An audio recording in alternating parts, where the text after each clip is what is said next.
And the next one is about real estate and space NFTs for the virtual world.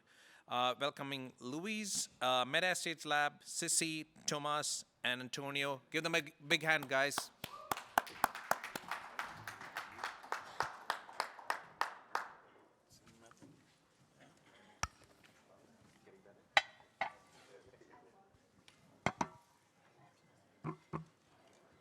Does this work? Oh, yeah, perfect.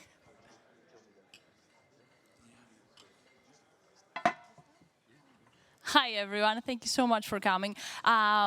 Just for your information, Antonio unfortunately won't be able to make it, so it's just going to be the three of us. But hopefully, you're going to have some nice takeaways after the first 25 minutes. Shall we start with some intros? Sure. Luis? Go Ladies first, okay. Yes. So hi again, my name is Sissi Kasimati. I'm going to start with a few information about my background and then what I'm currently doing. So I kind of have a mixed background like the guys here as well. I started in architecture and then I jumped into data science a few years ago. So for the past 3 years or so, I was working as a data scientist in a real estate investment trust. So I guess my interests were always around real estate, as you can see here, space, design, and tech. And at the moment, I'm the co-founder and data scientist of NIMA, which is a data-driven consultancy for Web3 and the metaverse. Just to give you a few details about what we do, basically we help brands with their Web3 strategy and investments, and we're heavily relying on data and data analytics, data science, AI. So just as an example, let's say there is a brand that they want to establish their storefront in the metaverse. So what we're doing is we're using spatial analytics, in this case, data analytics, to understand how the end customers are using the space, what kind of rooms are being utilized, what kind of rooms are not utilized, what kind of products they like to buy. And this way the brand knows better what the customer wants, and this is how they build better products. On the other side, we also, which I guess it's drawing from my background in investments. We're working with private investors who might want to invest in digital land, or in other cases, not necessarily NFT land, it can be NFT products in general, NFT collectibles. So they come to us and we use data analytics to understand the market dynamics in the NFT market, understand supply and demand, and advise them what's the best NFT they could purchase. More or less, this is it from me. Very happy to be here, and I'm going to hand the mic over to you, Luis. Sissi. My name is Luis Fernandez. Very similarly, I'm an architect first. I now call myself a hybrid creative. I went into fashion, had my own menswear brands for many years, and there was always that toggle, right, between architecture and design, and ultimately just about how do you create experiences for consumers, but just in general. And about 2 years ago, I started to recognize that the metaverse offered this place where I could combine digital and physical to basically to present a better experience. So I started to design spaces for the metaverse. I now also advise, similarly to Sissi, brands, especially because of my fashion background, brands and luxury retailers that are looking to get in. Right now, I feel like there's just a lot of curiosity, and everyone wants to figure out how to start to play in this space. I'm also an advisor for a company called Metaspace REIT, where there's a token, and they, by purchasing that token, becomes the vehicle to invest in all the different technologies, platforms for this developing metaverse. And I'll pass it on to Tomas. Thank you, Liz. So impressive. So my background, I started in the oil industry, and 15 years ago moved to property. For the last 8 years in prop tech, so we were building tools for developers, agents, and brokers. And last year, I moved to the metaverse and Web3, established a company called Crypto House Capital. So Crypto House Capital is investor and developer of virtual real estate, and we focus developing meta-real projects, what are called by meta-real projects. So the projects actually exist in real life. they already built or under construction or we will be built in the future. So we like making a digital twin, and we develop those projects in decentralized virtual worlds, Decentraland, Sandbox, etc. Cool. I was thinking I could start with some questions. One thing that really, I don't know, triggered my interest when I was talking with Thomas yesterday was basically I'm trying to understand. NFT land, we know that people invest in it, they're expecting to have some returns. Maybe they will, maybe they won't. But something to clarify is that I want to understand basically what kind of value people are expecting to get when they invest in digital land. So Thomas didn't mention it. He can talk about it a bit more. He has the tower Skylum. They launched it quite recently, and actually there is quite high demand. So people are buying flats in the metaverse. And I was really curious to understand, apart from the immediate financial returns that they might expect from a resale, what else? Why are they buying digital land? Okay, why the people buy digital land? I think it was just a form beginning, when the central land there have been for years, Sandbox, etc. But it didn't have so much interest. But I think with Web3 and crypto and blockchain, so it got more attention, and the people then realized that you can earn the money by investing in this. But I think those first people are the flippers. So it was a bunch of them, big fuse, and then it's gone now. And when people ask me, I have lots of questions. They saying, Thomas, should I buy some land? Where in the Decentraland Sandbox? So I have vice versa question. I mean, do you buy land in real world, you know? So the land is a different investment. Like in real world, not everybody buy land, because when you buy the land, it's a different development. It's, you keep land or you want to develop on the land, it's differently. It's more easy to invest in an asset, in a property which is already built. So the lands, let's leave it to developers, etc. So that's something similar we do.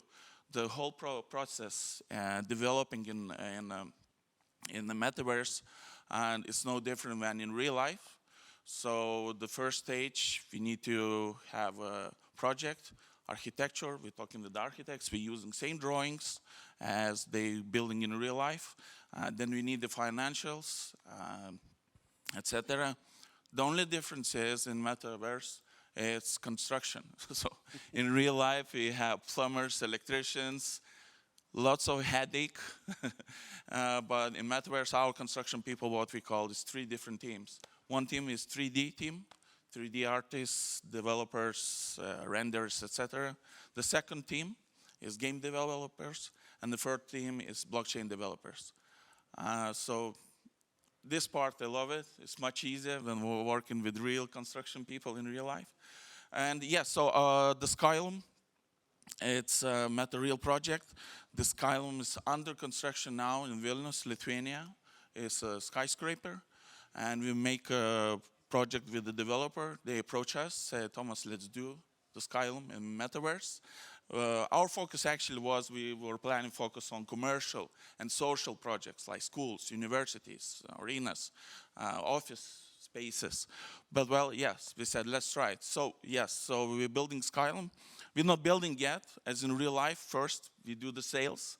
When we reach a certain percentage of the sales, we will start building.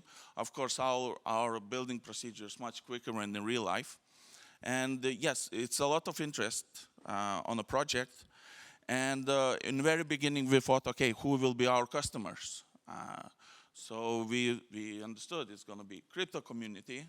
But I made offer to our team to focus on to non-crypto community. And that's what we did. And I was glad we did it, because with the crypto winter, there's no more crypto community who's investing. And so we have non-crypto people, simple people who didn't buy crypto, they don't know what it is, but they're really interesting. And 95% of our customers are non-crypto community. And the question why they buying it, it's different reasons. Let's say 20% maybe is for investment. The most biggest percentage is, like I say, they buy crypto property. They buying the keys not to the crypto property. They buying keys to the metaverse, to the knowledge. They really want to know how the wallet works, what's NFT, what's a crypto. That's what they're buying. Perfect, thank you so much. And I really like the idea of NFT land, not buying it as an asset itself just for investment, but actually it's your token that grants you access to immersive experiences. And I would be really curious to hear from Luis, his experience from Meta Estates Lab. You have created some amazing projects. So your latest one, you had some great stories on that. I mean, I think, and I love the word that you used, why, and I think that's where, when I started to design in the metaverse, that was the first question that I asked, why? What are we doing in there? What are we using it for? How is it different from the real world? And one of my big aha moments during the pandemic, I walked into my son's room. He's 12 years old. He and his friends had devised this system to play, because they couldn't get together in person, Minecraft in one window, FaceTime in a third little window so they could see and speak, and then Messenger on the bottom so they could quickly chat and send links. And for a minute there, I was like, oh my God, the combination of all those three things, that's the metaverse. And I think we still, last night at dinner, non-NFT people, the question I was asked was, where is the metaverse? And I thought it was an amazing question, because the metaverse can be anything, really. It's digital space. But the asking the whys has been a really important thing for me, one of which I think is your favorite story. When I started working on the Meta Estates Villa, which is the last project that I dropped with Metamundo as a 3D digital asset. So as opposed to lands, you're buying the 3D asset itself, and it's readily prepared to deploy in all the different metaverse platforms. I was working with a friend, and I called her and I said, you know, we don't need bedrooms, and you don't need a kitchen. You're not sleeping in the metaverse. And she was like, oh my gosh, you're right. She called me back 30 minutes later, and she said, okay, no bedrooms, but we're gonna need a sex room. And the minute she said that, that was my second big aha moment of how this space is gonna completely revolutionize. And I think right now there's this tendency to want to replicate what we do in the real world in this digital world, but it's so, it'll get completely redefined because the activities that we do in there will also completely change. And so I think that for me is the biggest question, is just always asking why and what are we doing in there. And if I can add to your points about defining the metaverse, I might go a bit maybe techie here, but I was really thinking about finding a really good, easy to understand way to explain the metaverse. And for me, the differentiation between metaverse, digital land, and, for example, a gaming environment is that it has three different features. One being it's fully immersive, so you can't really tell what is physical and what is digital, but you can also do that with a VR game, right? You can put your headset on and you can't really tell, so that's the same. But the metaverse is different in a sense that it allows for spontaneity. You can really be spontaneous. In games, you have most of the times, and that's a secret of the designers of the game, but basically most of our actions in PC games are pre-calculated, or the possibilities of you doing different things.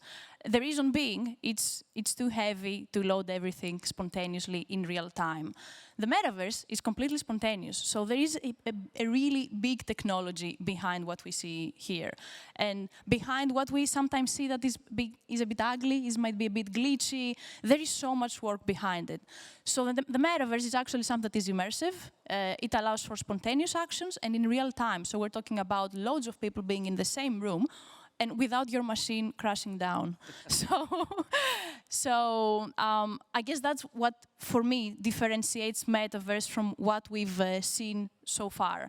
And the last point so I'm going to add that to my list, is what Luis just said, that it allows for creativity. You can really change the power of gravity, the laws of gravity. You can really do whatever you want. And lack of physics and materiality, everything, right? Exactly. It's Tell a us playground. a little bit, because I'm fascinated when we met yesterday, that I'm fascinated by that mixture of architecture and the creativity there, and then the data science component that you've pursued. Like, what was that change like, and what have you found? It's like a very researched, creative process. Yeah, definitely. So, okay, architecture comes from real passion. Like, it's the playground for architects, the metaverse, I think. Right. Yeah, it's amazing. But the data side of me was more about increasing confidence and reducing risk. So when I started delving into the metaverse, into the Web3, the NFT world, I was like, okay, is there a huge risk around it? Some people said, it's a bubble. Sometimes they confuse the metaverse with the risks that come with blockchain and crypto trading, let's say. So I was thinking, what's a way to get myself involved in the metaverse and into Web3 and into NFTs, but reducing the risk and playing it safe? So this is where data comes. To give you an example, as an architect, let's say you build a villa let's say a gallery, which is more of a public space. You build a gallery for your client, they want to host events, maybe they want to promote some products. So instead of course, you let your creativity develop and you design something nice, but let's say your client really wants to understand, what do my customers really, really want? What do they buy? What they prefer to do? In a regular real estate, you wouldn't really know without invading a consumer's privacy. So by default, from my background in real estate, I couldn't really tell on an anonymized individual level what people do, how do they behave in shopping centers. In the metaverse, you can have this information without being aggregated, and it can be anonymized, so you don't invade anyone's privacy. I can't really tell that Luis Fernandez came into this place. I can tell that a person with an identity went to this place, he used the living room, he browsed this painting, he bought it actually, and then he bought also a nice watch. So you can really understand consumer behavior. Sorry? Oh yeah, you can really understand what people want, so build better products and build better services without invading their privacy. So for me, this was awesome. It was reducing risk, it was increasing confidence, and I was still able to keep in touch with my creative side. So that's the story. That's amazing. That's one of the, as we look to the future, right? What are some of the opportunities in the metaverse? I think fashion, retail, commerce will really see this adoption quite quickly, right? Because you now have this ability to sell a product. You can explore a product in a way that is not governed by physical constraints, right? And then you can then back it up with all the data and all the knowing all of that information, which is amazing. I also wanted to jump on another point before we run out of time, which is, I'm going to address the elephant in the room. There is a rumor that there are not many actual users in the metaverse, so I'm just going to spread out some numbers. For example, last month I checked in Decentraland, we had around 600, 700 active users, which is not a lot, definitely from a commercial perspective. From a technological perspective, for me it's fascinating, but still it's not good enough. So what do you guys think we could do to actually start attracting more people into the metaverse? How can we give them incentives to actually understand the value of the metaverse? Because I guess the people in the room, since they're here, they know the value, they can see the value of the metaverse, they can see the value of NFTs.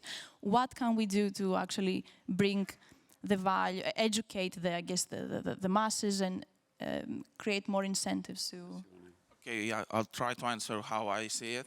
So that's the reason why I choose to build the material projects.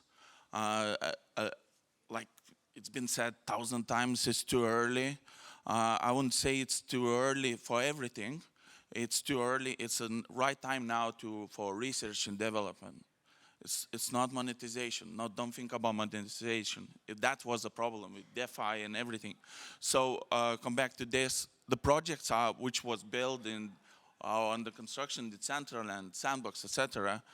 Most of them are empty, you know, so the building for what? Like to lease it to who, you know?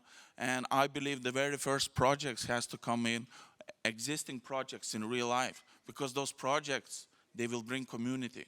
So if you build existing school or university, all the kids or students will start using it. So you don't need to solve two problems, building and bringing the community, because the community will drive the innovation, the attraction. That's how I see it, yeah. I think, I mean, for me, when I talk to brands, and I mean, even last night, right, that question, where is the metaverse? What I immediately tell people is like, forget that word for a minute. Forget metaverse, forget NFT, just think of it as that 3D iteration of the internet.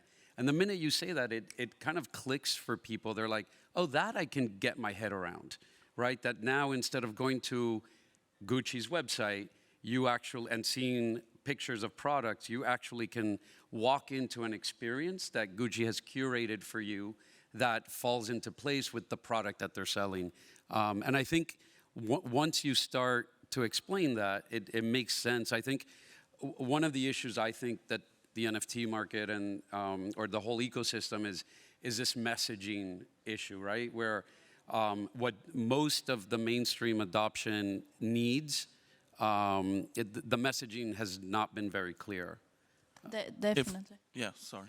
And I was going to add one more point. So it's definitely education. I definitely hold on to that. Community, as you said, Thomas. And the other thing I was thinking is, we also maybe from the tech side and as businesses, we need to kind of simplify the process. I remember, and Luis, you were there in NFT New York City. Kostas, who is the head of development of Every Realm, I remember him saying.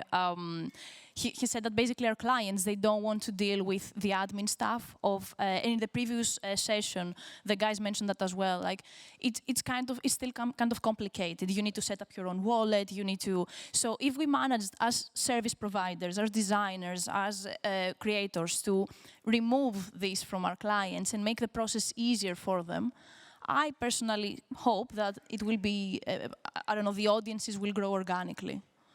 Yeah, I mean, I think also someone on the plane was like, oh, you're in the metaverse. What should I be investing in? And I was like, well, I don't know. But I would start to invest in computing, hardware, Wi-Fi, cloud, because to your point earlier, those are a lot of the barriers right now that are showing us the version of the metaverse that we see right now, right? The voxelated, pixelated, clunky, blocky, the glitching, and so as technology gets better, as hardware gets better, as our phones become even more powerful, then that's going to allow for this higher fidelity, better resolution, kind of this, you know, which I always look to as maybe the future is like Ready Player One, right? Where it's this beautifully seen, like everything is very realistic, and I think we're moving to that, but it's early on, and I think that's one of the, you know, the issues with like a Decentraland, right? That it feels very gamey.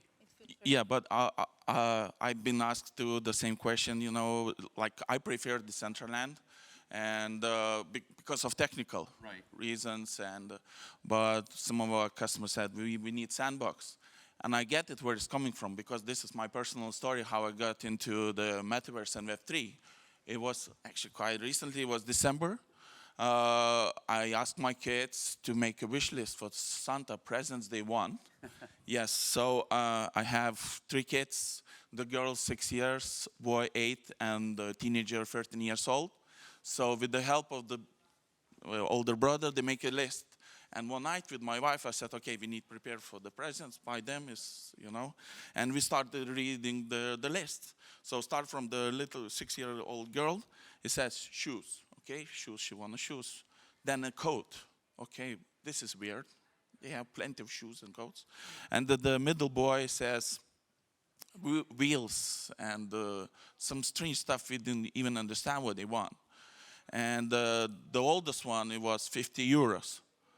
Okay, so then we called the kids. I said, Eva, why you need shoes? You have plenty of shoes, you know, and a coat. She said, no, Dad, it's for my avatar.